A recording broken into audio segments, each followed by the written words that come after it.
예수께서 배를 타시고 다시 맞은편으로 건너가시니 큰 무리가 그에게로 모이거늘 이에 바닷가에 계시더니 회당장 중에 하나인 야이로라 하는 이가 와서 예수를 보고 발 앞에 엎드리어 간곡히 구하여 이르되 내 어린 딸이 죽게 되었사오니 오셔서 그이에 손을 얹으사 그로 구원을 받아 살게 하소서 하거늘 이에 그와 함께 가실새 큰 무리가 따라가며 에워싸 밀더라.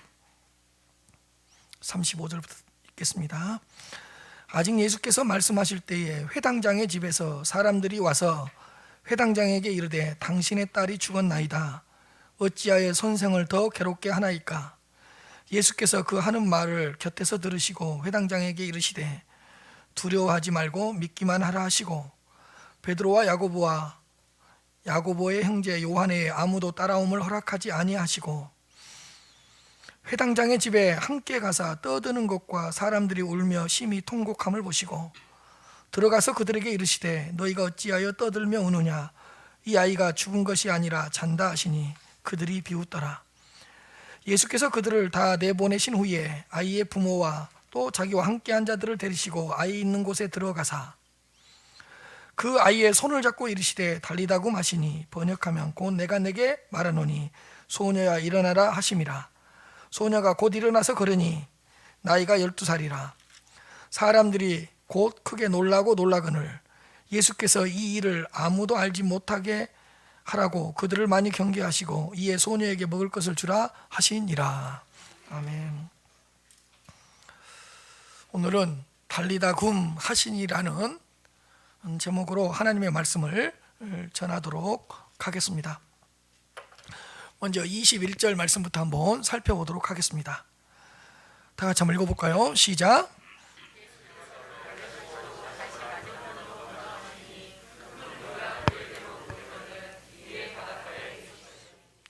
예수님께서 배를 타시고 다시 건너편으로 건너가셨다. 예수님께서 거라사라는 지방에서 군대 귀신이 들린 그 사람에게서 군대 귀신을 쫓아내시고 배를 타시고 다시 맞은편으로 건너가셨다는 것입니다. 그런데 예수님이 맞은편으로 건너가셨다는 소문을 듣고 수많은 무리들이 예수님께로 모여들었습니다. 그래서 예수님은 바닷가에 계시면서 바닷가에 서서 큰 무리들에게 하나님의 말씀을 가르치고 진리의 말씀을 가르치게 되었습니다. 그런데 바로 그때 어떤 한 사람이 예수님께 나왔습니다. 22절입니다. 회당장 중에 하나인 야이로라 하는 이가 와서 예수를 보고 발 앞에 엎드려. 회당장 중에 한 사람인 야이로라 하는 사람이 예수님께로 와서 예수님께 곧바로 발 아래 엎드렸습니다. 예수님을 보고 발 아래 딱 엎드렸습니다. 예수님을 보고 발 아래 엎드려. 예수님께로 와서 예수님을 보자마자 발 앞에 딱 엎드렸습니다. 그리고 간곡히 예수님께 구하였습니다. 23절부터 24절입니다. 간곡히 구하여 이르되 내 어린 딸이 죽게 되었사오니 오셔서 그이에 손을 얹으사 그로 구원을 받아 살게 하소서 하거늘 이에 그와 함께 가실새 큰 무리가 따라가며 에워싸 밀더라. 간곡히 예수님께 구했습니다. 뭐라고? 내 어린 딸이 죽게 되었습니다. 지금 곧바로 오셔서 그 어린 딸이의 손을 얹으시고 그로 하여금 구원을 받아 살게 해 주십시오. 예수님 앞에 간곡히 구하였습니다. 그 예수님께서는 회당장의 갈급한 간구를 들으시고 회당장의 집을 향하여 곧바로 발걸음을 옮기셨습니다. 예수님께서는 그 야이로의 고난을 외면하지 않으셨습니다. 그런데 예수님께서 발걸음을 떼실 때마다 수많은 무리들이 예수님을 따라다녔습니다. 예수님을 에워싸고 둘러싸면서 서로 밀치면서 예수님을 따르고 있었습니다. 그 수많은 무리들이 예수님을 밀치면서 에워싸고 따르고 있었을 때 놀라운 치유 사건이 하나 일어납니다. 12년 동안 혈루증을 앓고 있었던 여인이 그 무리들 안으로 끼어 들어가서 믿음으로 예수님의 옷자락을 만진 후 12년 동안 앓고 있었던 혈루증을 고침받게 됩니다. 그래서 혈루증 여인이 고침을 받게 되자 예수님께서는 그 혈루증 여인하고 이야기를 나누고 대화를 나누게 되었습니다. 자, 이렇게 되면서 야이로의 집으로 가는 시간이 자연스럽게 지체되게 되었고 지연되게 되었습니다. 왜요? 곧바로 가셔야 되는데 그 사건이 하나 일어났기 때문에 그 사건 때문에 그 야이로의 집에 빨리 갈 수 있는 시간이 지체됐고 지연되었습니다. 자연스럽게. 자, 35절 말씀입니다. 아직 예수님께서 말씀하실 때에 회당장의 집에서 사람들이 와서 회당장에게 이르되 당신의 딸이 죽었나이다. 어찌하여 선생을 더 괴롭게 하나이까? 예수님께서 말씀하실 때 예수님이 그 12년 동안 혈루증을 앓고 있다가 그 예수님의 옷을 만져서 고침받은 여인과 대화를 나누고 있었고 그 여인에게 무엇인가를 묻고 있었을 때였습니다. 바로 그때 회당장의 집에서 사람들이 와서 회당장에게 이렇게 이야기합니다. 당신의 딸이 죽어버렸습니다. 더 이상 예수님이란 선생님을 괴롭게 하지 않는 것이 좋을 것 같습니다. 더 이상 예수님이란 선생님을 너무 수고롭게 하지 않았으면 좋겠습니다. 당신의 딸이 죽었는데 어떻게 하겠습니까? 이렇게 이제 슬픈 소식을 전했습니다. 그러니까 혈루증 여인의 치유 사건 때문에 시간이 지연되었고 그 지연된 시간 동안에 야이로의 딸이 죽어버린 것입니다. 그러니까 이 치유 사건이 아니라 이 치유 사건이 일어나지 않고 예수님이 빨리 가셨더라면, 조금 더 일찍 가셨더라면 그 야이로의 딸은 죽지 않을 수도 있었던 것입니다.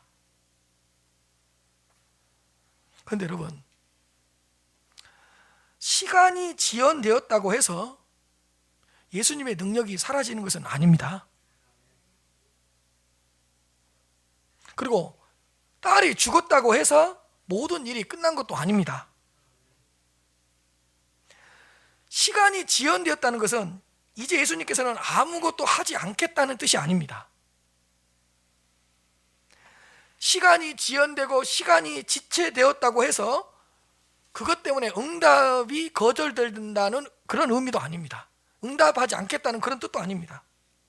왜요? 사실은 예수님은 모든 것을 아시는 분이십니다. 시간이 지체되고 시간이 지연되면 야이로의 딸이 죽을 줄도 다 아셨습니다.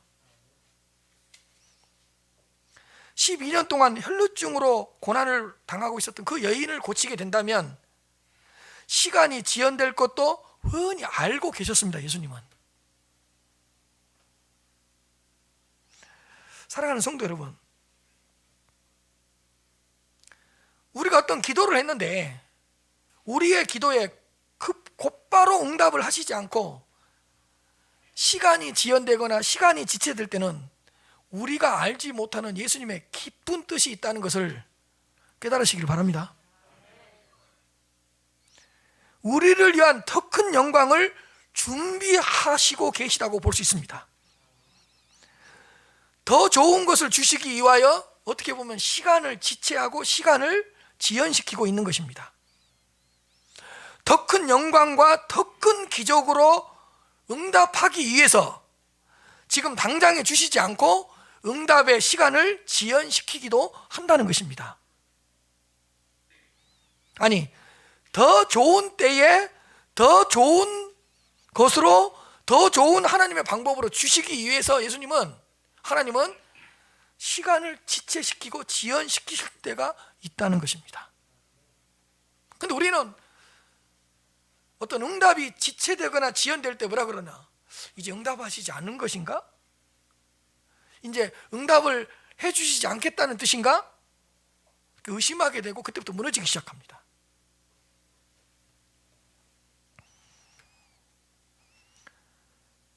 죽어가고 있는 딸을 살리는 것과 죽은 딸을 살리는 것은 차원이 다른 겁니다. 예수님께서는 죽어가는 딸을 살리고 싶으셨던 것이 아니라 죽은 딸을 살리는 더 큰 역사를 보여주시려고 어떻게 보면 의도적으로 지연시키고 지체하셨던 것입니다. 왜? 죽은 딸을 살리심으로써 하나님께 더 큰 영광을 올려드리고, 죽은 딸을 살리심으로써 그 부모님뿐만 아니라 그 기적을 목격한 모든 사람들을 항복시키려고 하셨던 것입니다. 그러나 회당장의 집에서 일을 하던 사람들은 이런 예수님의 뜻을 전혀 모르고 있었습니다. 그래, 죽어가는 자에 대해서는 예수님이 어떻게 하실 수도 있을 것이라는 기대감이 있었을 것입니다.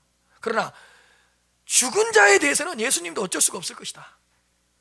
죽은 사람에 대해서는 예수님도 어떻게 하실 수가 없을 것이다 라고 생각을 했던 것입니다. 그들은 예수님께서 하나님의 아들이시라는, 하나님이라는 사실을 모르고 있었기 때문입니다. 그들은 사람으로 오신 하나님이시라는 것을 모르고 있었기 때문입니다. 그렇기 때문에 그들은 회당장에게 죽음이라는 절망의 소식만을 전하고 있었습니다. 여러분, 딸의 죽음의 소식을 들은 야이로는 억장이 무너졌을 것이고, 딸이 죽었다는 소식을 듣고 야이로는 털썩 주저앉았을 것입니다. 야이로는 딸의 죽음이라는 인간이 경험할 수 있는 가장 큰 절망을 경험하고 있었습니다. 36절 말씀입니다. 한번 읽어봅시다. 시작.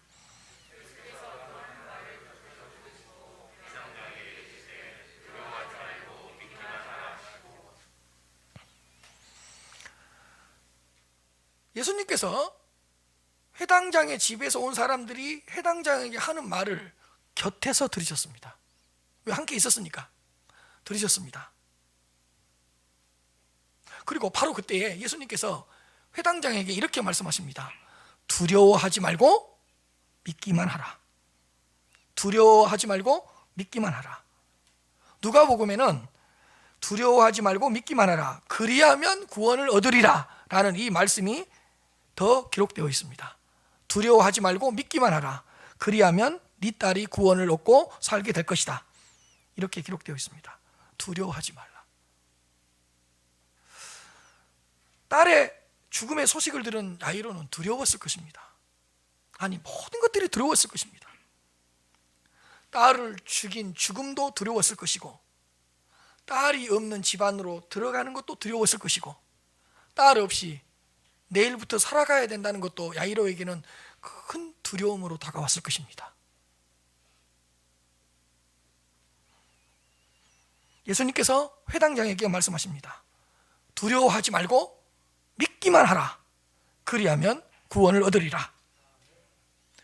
예수님을 믿는 믿음으로 두려움을 이기라는 것입니다. 예수님의 말씀을 믿는 믿음으로 네 안에 있는 두려움을 몰아내라는 것입니다. 두려워하지 말고 믿기만 해라. 예수님의 능력을 믿는 그 믿음으로 너를 사로잡고 있고 너에게 염려를 주는 그 두려움을 떨쳐내라는 것입니다. 사실 두려워 떨고 있는 야이로의 믿음은 연약한 믿음이었습니다. 두려워 떠니까 얼마나 연약한 믿음입니까? 야이로의 믿음은 두려움에 금방 사로잡히는 작은 믿음이었습니다. 야이로의 믿음은 죽은 자를 살리실 것이라는 그 믿음까지 나아가지는 못한 믿음이었습니다. 그래, 죽어가는 자를 살릴 수도 있고 고칠 수도 있을 것이지만 죽은 자를 살리실 거야 라는 그런 큰 믿음까지는 나아가지 못했던 것 같습니다. 그런데 여러분, 오늘 주님의 말씀을 잘 한번 들어보십시오. 두려워하지 말고 믿기만 하라. 여러분, 예수님 이렇게 말씀하신 겁니다. 야이로야, 네 안에 있는 작은 믿음도 믿음이기 때문에 그 믿음으로도 두려움을 이겨낼 수 있다. 네 안에 있는 믿음이 믿음이긴 믿음인데 연약한 믿음일지라도 그 믿음으로 놀라운 역사를 일으킬 수 있다.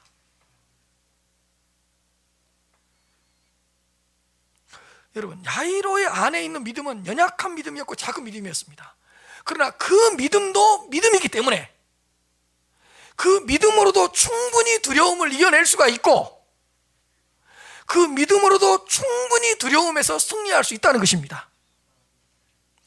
야이로의 안에 있는 믿음이 작은 믿음이고 연약한 믿음이었지만 그것도 믿음이기 때문에 작은 믿음 안에도 놀라운 역사가 일어날 수 있고, 연약한 믿음일지라도 그 믿음으로 두려움을 몰아낼 수 있다는 것입니다.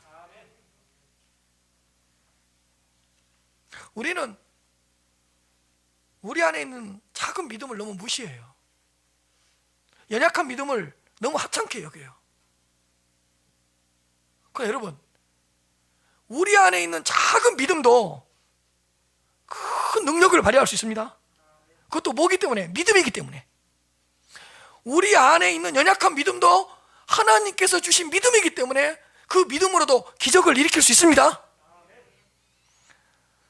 그러므로 작은 믿음도 우리를 두렵게 하는 모든 것을 이겨낼 수 있다는 걸 믿으시기 바랍니다. 우리 안에 있는 믿음이 아무리 연약한 믿음이라 할지라도 그 믿음으로도 우리 안에 있는 두려움을 이겨낼 수 있다는 걸 믿으시기를 바랍니다. 우리 안에 있는 작은 믿음도 믿음은 믿음입니다. 우리 안에 있는 연약한 믿음도 하나님께서 주신 믿음입니다. 그것도 믿음이기 때문에 세상의 두려움과 충분히 싸워 이길 수 있다는 것입니다.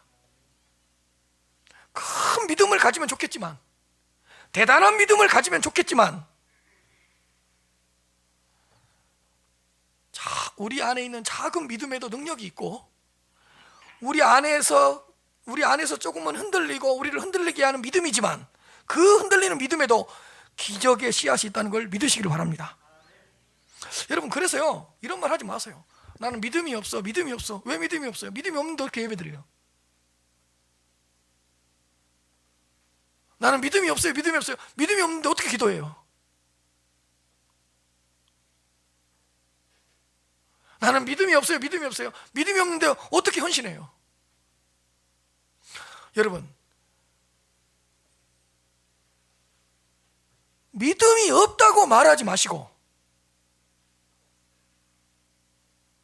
내 안에 있는 그 작은 믿음도 처음에는 하나님께서 주신 믿음이기 때문에 그 믿음에도 능력이 있고 기적이 있고 역사가 있다는 걸 믿으시기 바랍니다.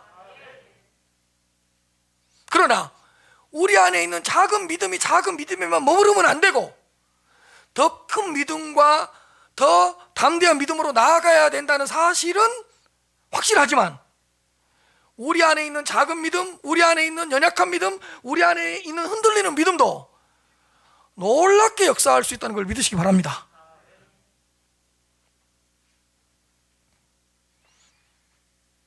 예수님께서는 무엇인가의 두려움에 떨고 있는 하나님의 자녀들에게 이렇게 말씀하십니다. 두려워하지 말고 믿기만 해라. 두려워하지 말고 나를 믿어라. 두려워하지 말고 나의 능력을 믿어라. 너를 믿지 말고 나를 믿어라. 너의 능력이 아니라 나의 능력을 믿어라. 네가 할 수 있다는 걸 믿지 말고 내가 너를 위해 모든 것을 할 수 있다는 걸 믿어라. 네 안에 있는 무슨 믿음으로? 작은 믿음일지라도.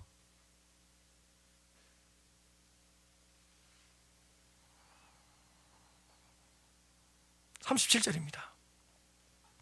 베드로와 야고보의 형제 요한에 아무도 따라옴을 허락하지 아니하시고, 예수님께서는 예수님과 함께 했던 세 제자와 부모님 외에 죽은 딸을 살리는 기적의 현장에 아무도 들어오지 못하게 하셨습니다. 왜냐하면 믿음이 있는 사람들과 믿지 않는 사람들을 구별하셨습니다. 그래서 주님을 믿지 않는 사람들은 기적의 증인이 될 자격이 될 수가 없었습니다. 기적의 증인이 될 자격이 없었습니다. 그리고 그들 때문에 소란하게 되는 것을 원하지 않으셨습니다. 그렇기 때문에 믿음이 있는 자들과 믿음이 없는 자들을 구분하셨습니다. 그리고 나서 38절입니다. 회당장의 집에 함께 가사 떠드는 것과 사람들이 울며 심히 통곡함을 보시고,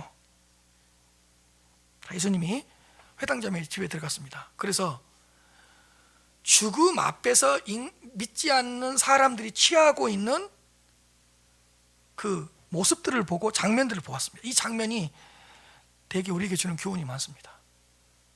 자, 죽음 앞에서 인간들이 취하고 있는 행동을 한번 살펴보도록 하겠습니다. 첫째로, 떠드는 것과 사람들이 뭐 하고 있었습니까? 떠들고 있었습니다. 여러분, 죽음 앞에서 인간이 할 수 있는 일은 뭔지 아십니까? 떠드는 것밖에 없어요.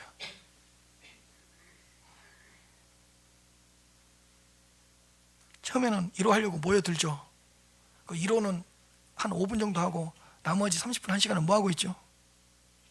떠들고 있습니다. 왜? 죽음 앞에서 인간이 할 수 있는 일이 없습니다. 인간은 연약한 존재야. 인간은 어쩔 수가 없어. 인간의 무력함을 이야기하면서 서로 떠들고 있습니다. 사실 위로한다고 하지만 자기들의 삶의 여러 가지 이야기를 나누면서 어떻게 보면 애써서 죽음을 외면하고 있는지 모르겠습니다. 사람들이 떠들고 있었습니다. 인간이 할 수 있는 것이 없어요. 죽음 앞에서. 두 번째로, 울며 심히 통곡함을 보시고, 죽음 앞에서 인간이 할 수 있는 일은 울며 심히 통곡하는 것입니다. 죽음 앞에서 인간이 할 수 있는 건 우는 것밖에 없어요. 심히 통곡하는 것밖에 없어요.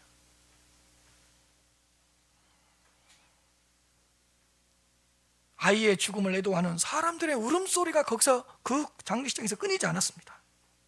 정말 죽은 인간 앞에서는, 죽은 시신 앞에서는 인간이 할 수 있는 일은 정말 아무것도 없습니다. 정말 죽음의 권세 앞에 인간은 무력한 채로 울면서 심히 통곡할 수밖에 없습니다. 여러분, 울며 심히 통곡한다는 것은 우리가 할 수 있는 것은 이제 없습니다. 우리는 이제 이 죽음 앞에서 어떻게 할 수 없습니다. 죽음 앞에서는 우리의 한계를 인정할 수밖에 없습니다 라는 그런 표출일 것입니다. 그걸 울음과 통곡하는 것으로 표현을 하는 겁니다. 죽음 앞에서는 인간, 죽음 앞에 서 있는 인간들의 모습은 울며 심히 통곡하는 것뿐입니다. 세 번째입니다. 마태복음 9장 23절에 기록되어 있는데요, 피리를 부는 사람들이 있었습니다.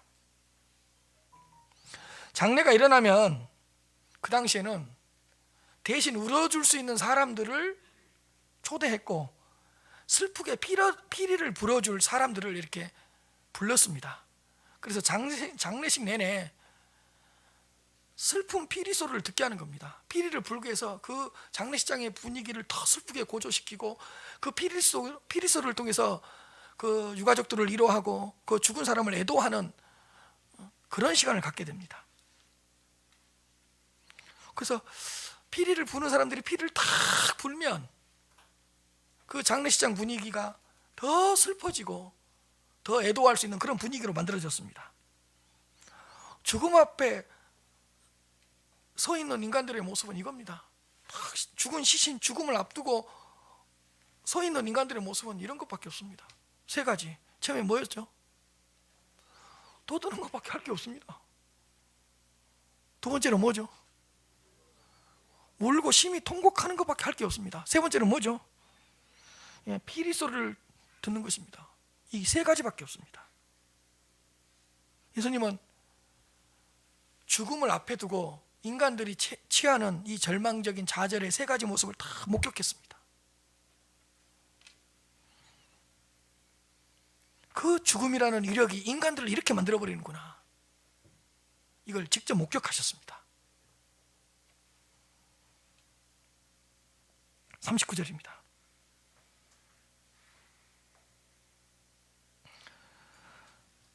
들어가서 그들에게 이르시되 너희가 어찌하여 떠들며 우느냐, 이 아이가 죽은 것이 아니라 잔다 하시니. 자, 예수님이 들어갔습니다. 들어가셔서 두 가지를 말씀합니다. 첫째로, 너희가 어찌하여 떠들며 우느냐. 이건 이런 것은 아닙니다. 죽음 앞에서 죽은 시신을 두고 죽은 사람을 앞에 두고 너희가 어찌하여 떠들며 우느냐, 이건 아니고, 잘 보십시오. 내가 왔는데, 내가 여기 왔음에도 불구하고 왜 떠들면서 울고 있느냐.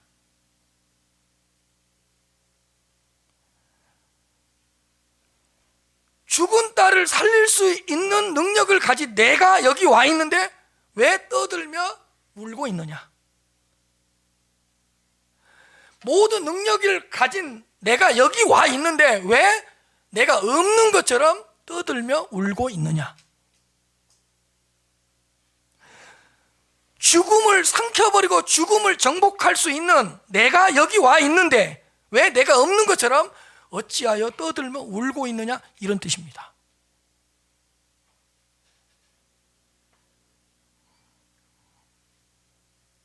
내가 여기 왔으니까 이제는 떠들지 말고 울지 말라는 것입니다. 내가 여기 서 있으니 이제는 더 이상 떠들지 말고 울지 말라는 것입니다. 내가 여기 왔으니, 내가 여기 서 있으니 이제는 더 이상 슬퍼하지 말고 슬픔의 울음을 그치라는 것입니다. 내가 왜 여기 없는 것처럼 여전히 떠들고 여전히 울고 있느냐. 예수님이 그렇게 말하는 거예요.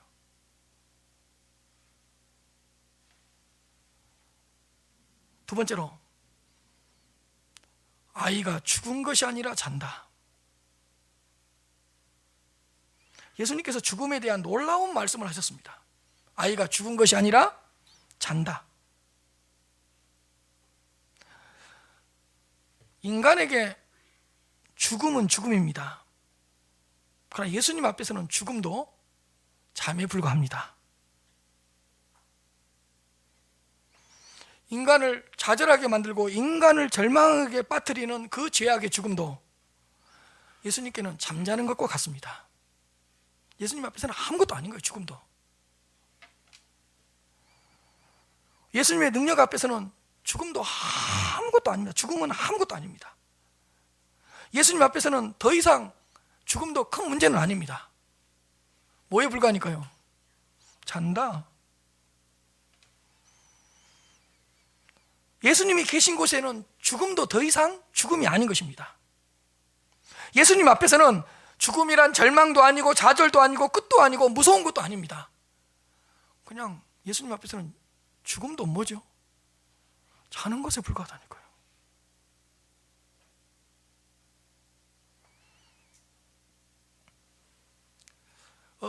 인간에게는 큰 문제가 있고 작은 문제가 있습니다. 예수님 앞에서는 다 작은 문제입니다. 인간들이 보기에는 이건 어려운 문제고 이건 쉬운 문제가 있습니다. 예수님 앞에서는 다 쉬운 문제입니다.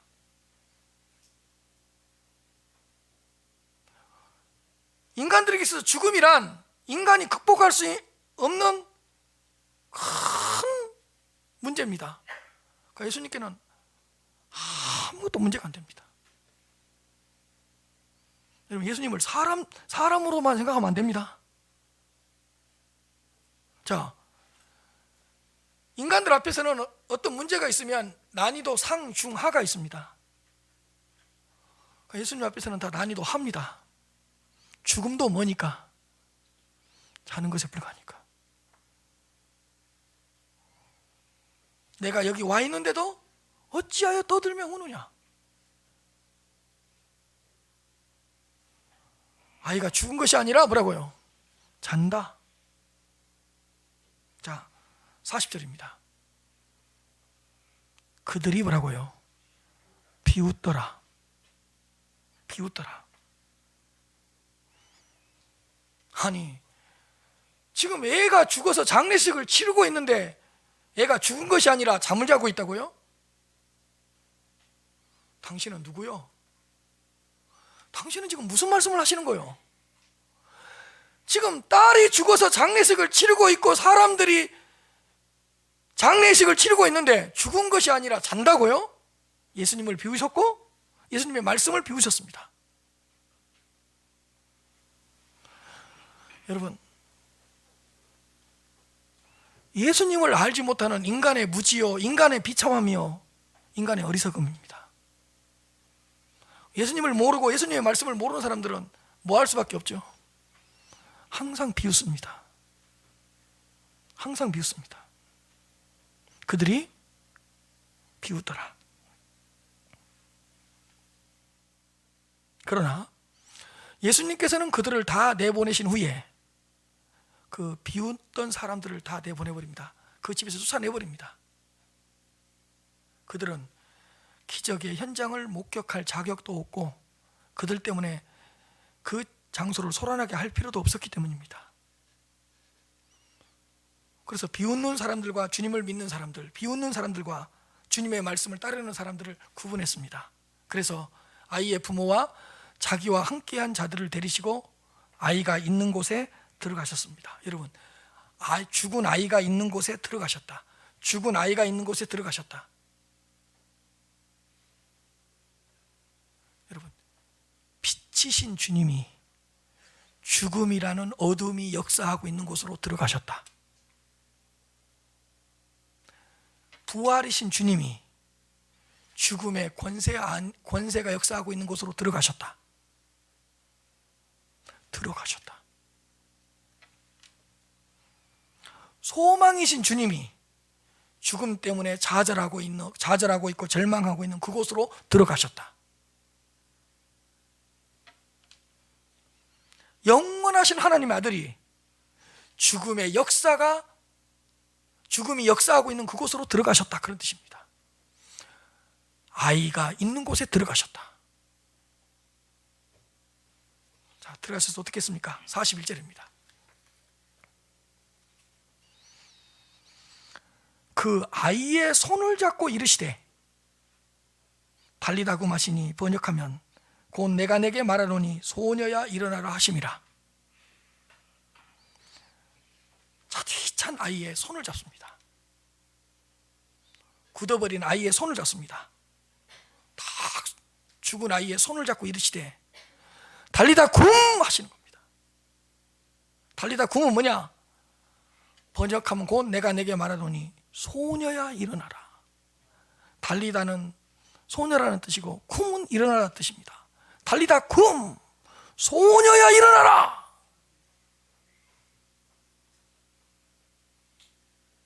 달리다 굼, 죽음의 자리를 떨쳐버리고 일어나라. 너를 얽어매고 있는 죽음을 떨쳐버리고 일어나라. 달리다 굼, 소녀야 일어나라. 소녀야 깨어 일어나라. 그런데 예수님께서 내가 내게 말하노니 이렇게 이야기합니다. 내가 내게 말하노니 달리다 굼, 소녀야 일어나라. 여러분, 내가 내게 말한다는 이 문장은 하나님 외에는 사용할 수가 없습니다. 선지자들도 내가 내게 말하노니 절대로 이렇게 말할 수가 없습니다. 여호와께서 이르시되, 여호와께서 말씀하시되 이렇게 이야기합니다. 오직 하나님만 이렇게 이야기할 수 있습니다. 죽어있는 아이에게 내가 내게 말하노니, 오직 하나님만이 죽음에게 이렇게 이야기할 수 있습니다. 내가 내게 말하노니 너는 소녀를 내어놓아라. 달리다 굼.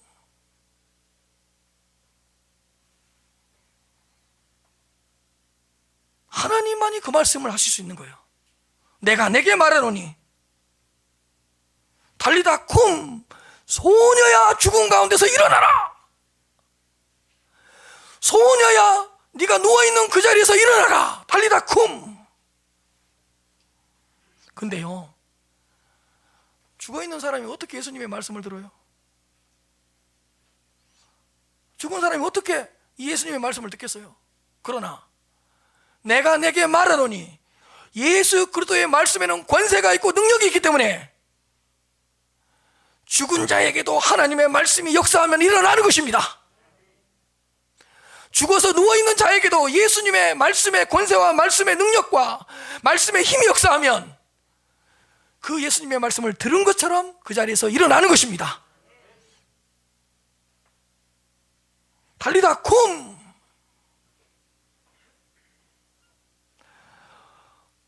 42절입니다. 소녀가 곧 일어나서 걸으니 나이가 12살이라. 달리다 쿰이라는 예수님의 말씀이 죽은 자에게 역사하자마자 그 죽은 소녀가 일어나서 걸어 다녔습니다. 그 말씀의 권세가, 말씀의 능력이, 말씀의 힘이 소녀에게 생명을 주고 걸어 다닐 수 있는 힘까지 주었습니다.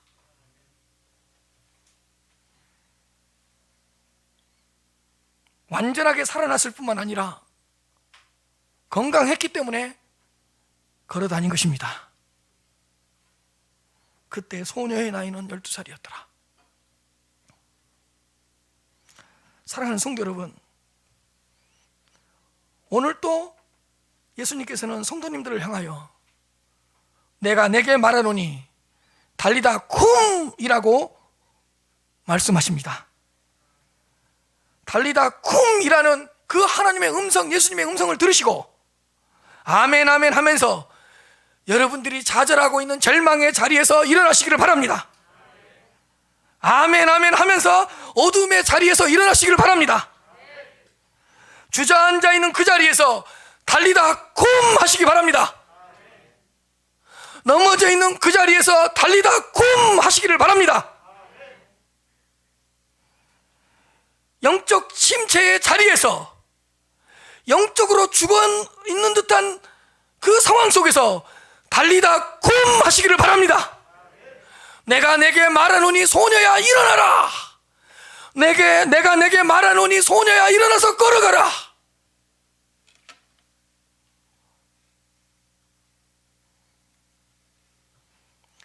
내 자신이 거의 죽은 것처럼 느껴집니까? 내가 내게 말하노니 달리다 쿰 이라고 말씀하시는 주님의 음성을 들으시길 바랍니다. 내 사업장이 이제 죽었습니까? 코로나 때문에 내 사업장이 죽었습니까? 그러나 내가 내게 말하노니 그 사업장에 달리다 쿰 사업장이 일어나는 역사를 경험하시길 바랍니다. 코로나 때문에 내 직장이 죽었습니까? 내가 내게 말하노니 달리다 쿰 소녀가 일어나는 것처럼 달리다 쿰의 역사가 여러분들 직장 안에서 일어나시기를 주님으로 축복합니다. 코로나 때문에 여러분들의 심령이 죽어가고 있습니까? 죽은 것처럼 느껴집니까? 내가 내게 말하노니 달리다 쿰 이 역사가 임하시기를 주님 이름으로 축복합니다.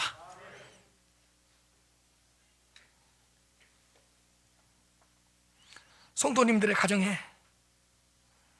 달리다 쿰의 역사가 일어나기를 주님 이름으로 축복합니다. 우리 성도님들의 자녀들에게 달리다 쿰의 역사가 일어나기를 주님 이름으로 축복합니다.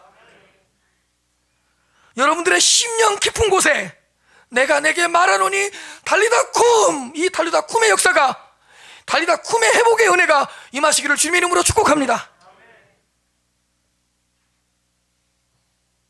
내가 내게 말하노니 소녀야 일어나라.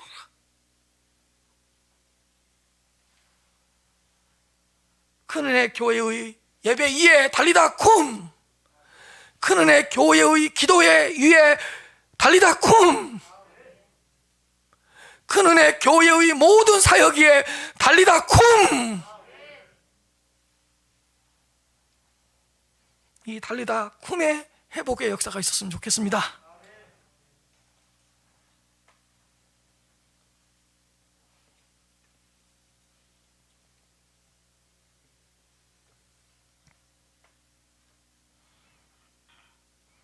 세상에서 들려오는 소식이 너무 어둡습니다.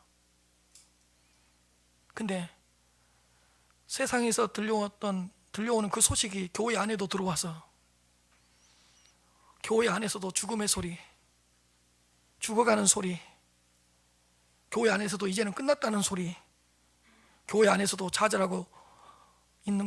좌절하는 소리, 절망하는 소리, 통곡하는 소리가 너무 많이 들립니다. 주님께서 죽어 있는 아이가 있는 곳으로 들어가셔서 내가 내게 말하노니 달리다 쿰이라고 말씀하셨습니다. 죽어 있는 내 심령 안으로 그분께서 들어오셔서 달리다 쿰이라고 말씀하십니다. 교회 안으로 들어오셔서 우리 주님께서 처참하게 죽어가고 있는 심령들, 처참하고 죽어가고 있는 교회들, 무력하게 쓰러져 가고 있는 성도들 위에 들어오셔서 달리다 쿰이라고 말씀하십니다.